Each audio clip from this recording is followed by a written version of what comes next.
Hello and welcome to What Culture Horror with myself, Andrew Pollard. I hope you're well. I hope you're good. I hope your week is going as well as it possibly can. And if it's not, I really do hope things turn around ASAP for you. Right, let's get into horror news. And more specifically, let's get into Terrifier 3.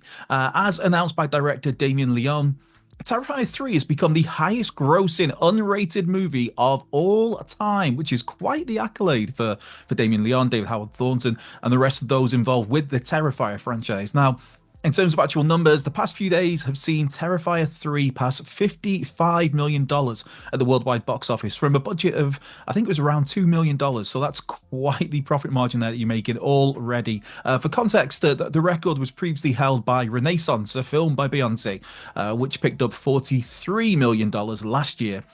For a comparison to Terrifier 2, that film's worldwide total was just under $16 million, meaning Terrifier 3 is close to essentially quadrupling that number for Terrifier 2, as Art the Clown, interest in art, continues to grow and grow and grow. For me, I've still yet to see Terrifier 3, although being fully honest, I'm not the biggest Terrifier guy. Still, it's absolutely amazing though to see a horror movie achieving such success. I mean, especially when we've seen art go from The Ninth Circle, All Hallows Eve, the initial Terrifier short, to now a horror powerhouse.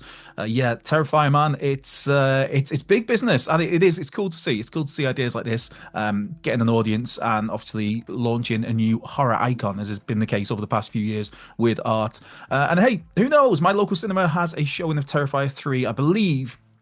I did look this up this morning. I believe it's 9:10 later today. So maybe, hey, maybe I'll go along and treat myself on this Halloween, because today is Halloween, of course. And speaking of Halloween, could we finally get a sequel to the fantastic Trick or Treat?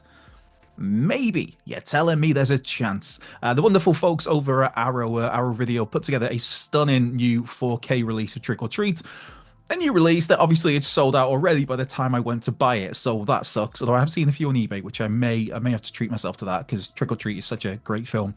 Anyway, this new release does have a commentary track on there with director Michael Dougherty and James A. Janice and Chelsea Rebecca of the great Dead Meat. Dead Meat's amazing. It's just a lot of fun to be had with Dead Meat and all the content they put out over there. But on this chat track, this commentary track, the topic of a Trick or Treat sequel came up, of course, because of course it would. Now, a sequel was actually first announced back in like 2013. Michael Dougherty has confirmed he's already written Trick or Treat 2. In fact, he's written it with Todd Casey and Zach Shields, who he wrote Krampus with back in, 2015, I think that came out. And also the sequel is now at the storyboard stage. So nicely ticking along. Bloody Disgusting picked up on some of the specific comments from Michael Dougherty on this commentary track, this new commentary track, as he put it here. I want to do it. It's not dead by any stretch. We have some momentum moving in the right direction, for sure, but I'm also of the belief that I'm not going to compromise or make sacrifices just to make a sequel. It has to be under the right conditions with the right resources. Otherwise, I'll be content with just letting this be this weird little movie that fought its way through a lot of adversity. But I'm very, very happy with the script for the sequel.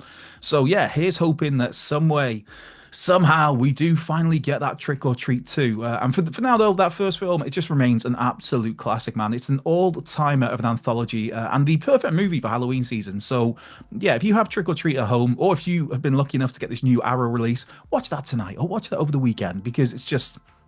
Yeah, it's just like a little engine that could anthology movie that's just to this day just holds up so well. But speaking of sequels to something from many moons ago, a new scary movie is on the way. Yes, which is news I did not expect this week. But for the first time in 18 years, Marlon Wayans, Sean Wayans, and Keenan Ivory Wayans are back together to write this new scary movie for Miramax and Paramount Pictures. It's part of Paramount's first little deal that they have with Miramax. So yeah, those three, they wrote the first two scary movies, with Keenan Ivory Wayans directing those two, and Marlon and Sean starring in those, of course. And the first two films of Scary Movie in the franchise, they're just, again, they hold up really well to this day. Scary Movie 2 in particular is a favorite of mine. Mainly down to, you've got the Cindy fight and with the cat, you've got Shorty and the bird, you've got the skeleton chase downstairs. It's just a really great film, man. And of course, Take My Strong Hand, Child. Oh, just, yeah, Scary Movie 2, what a great film.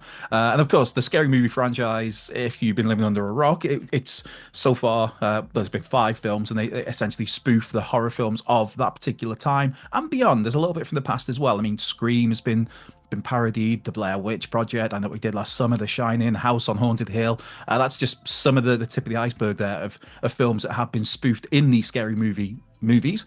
And then things kind of went downhill from Scary Movie 3 and Scary Movie 4 and Scary Movie 5. It's got gradually worse. But those first two films, absolutely great, man. In fact, Scary Movie 3, I do remember going to the cinema on my own back during my university days.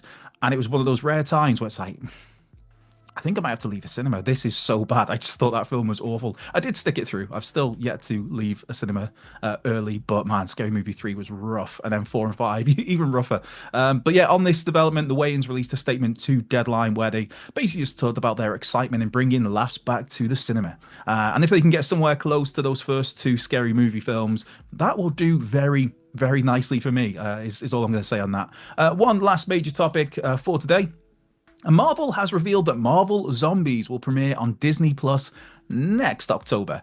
This was announced as part of Marvel confirming their upcoming TV slate with 4-episode Marvel Zombies booked in for October 2025. No exact date has been given yet, but basically next Halloween, next October, we're going to get Marvel Zombies, which is based on the comic book series of the same name. Marvel Zombies takes place in the alternative universe of Earth 2149, a universe where some of Marvel's greatest heroes and villains are infected and become, well, it's there. Zombies, yes. All while other heroes and villains fight the good fight and do their best to survive and find out what's really going on with all of this. And there's been some, I've not read all of Marvel Zombies because it kind of just got massive and there's so many spin-offs, but there's been some really twisted, disturbing moments dotted across Marvel Zombies. I mean, not least Peter Parker eating Aunt May. That's a thing. And then he kind of has an argument with Mary Jane about who's going to get which part. It's, yeah, grim, man. Grim, but in the best possible way. Of course, the world of Marvel Zombies has already been introduced in Disney Plus's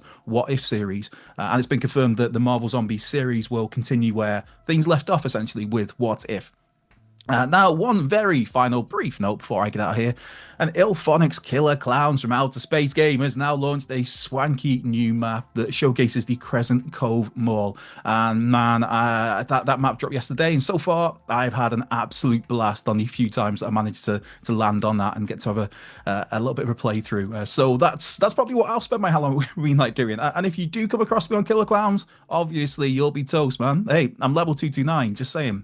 Which means, well, it means I've played the game a lot. Doesn't necessarily mean I'm good, but I've played it a lot. There is that.